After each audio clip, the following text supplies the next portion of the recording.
Bike પરથી 3 સવારી બેસવાની ભૂલચૂકે પણ ન કરતા. મોટર વેલણ એક્ટિવ થયો મોટો ફેરફાર, જાણો કે કેટલાક હજારો ફાટશે મેમો અને માર્ગ સુરક્ષા માટે અકસ્માત ઘટના સ્થળે સતત અને ટ્રાફિક નિયમ ફેરફાર કરી રહ્યા છે. મોટો વ્હીલમાં એક્ટિવને કલમ 194C હેઠળમાં ટુ વ્હીલમાં માત્ર 2 જ વ્યક્તિઓને બેસવાની મંજૂરી છતાં ઘણા લોકો નિયમ ઉલ્લંઘન કરીને 3 સવારી બેસે છે. હવે આર્થિક રીતે ભારે પડી શકે. નવા ટ્રાફિક નિયમમાં 1 માર્ચથી 2025 વધુ કડક બન્યા હતા, જેમાં ટુ વ્હીલર અને ડ્રાઈવર રાઇડમાં અને મુજબ કાર્યવાહી થઈ શકે. જે ટ્રીપ અને રાઇડમાંથી ₹1000 સુધીનો ચલણ કાપવામાં આવશે. અગાઉના દંડ ઓછો પરંતુ તે વધારી દેવામાં આવ્યો છે. લાયસન્સ સસ્પેન્ડ માત્ર દંડ જ નહીં, પણ નિયમ મુજબ પોલીસ તમારું ડ્રાઇવિંગ લાયસન્સ પણ 3 મહિના માટે સસ્પેન્ડ રદ કરી શકે છે.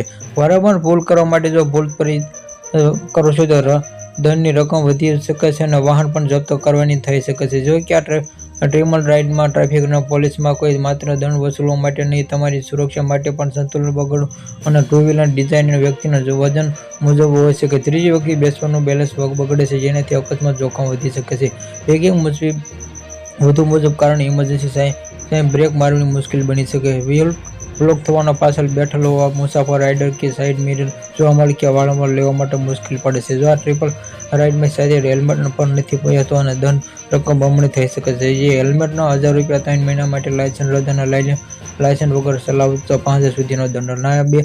નાબાલિગ સગીર દ્વારા ડ્રાઇવિંગ કરતા ₹5,85,000 અને વાલીઓ જેને સજાની જોગવાઈ અને તેમાંથી કરતું જેમાંથી થોડા સમય સુધી તમે બેસવું તમારા કિસ્સામાં જીવન બંને માટે જોખમી સાબિત થઈ શકે. જેથી હંમેશા હેલ્મેટ અને સુરક્ષિત રીતે વાહનો ચલાવો.